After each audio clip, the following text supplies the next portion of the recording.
Hello दोस्तों, तो कैसे हैं आप लोग। कुशवाहा ब्लॉग चैनल में आप लोगों का स्वागत है।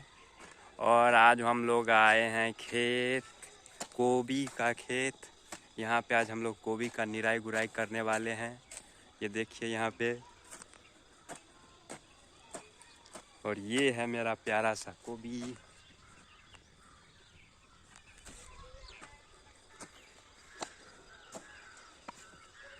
जो भी हमारे ब्लॉग को देख रहे हैं वो लोग हमारे चैनल को सब्सक्राइब कीजिए, लाइक कीजिए और शेयर कीजिए। और इसी तरह के ब्लॉग देखना चाहते हैं तो हमारे चैनल पे बने रहिए।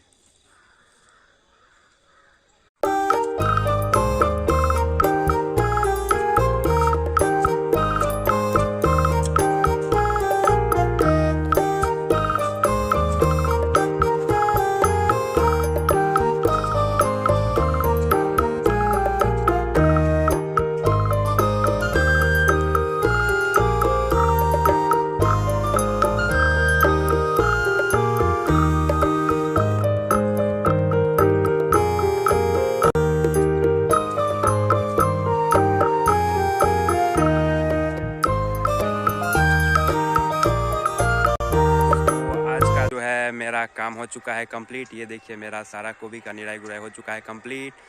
तो आज का ब्लॉग को हम यहीं पे एंड करते हैं। जो भी मेरा पिछला ब्लॉग नहीं देखे हैं वो जाके चैनल पे जाके देख लीजिए सारा ब्लॉग, और मुझे सपोर्ट कीजिए ताकि मैं और आप लोगों के बीच अच्छा अच्छा ब्लॉग बना के भेजता रहूं। इसी के साथ आज के ब्लॉग में बाय बाय, मिलते हैं अगले ब्लॉग में।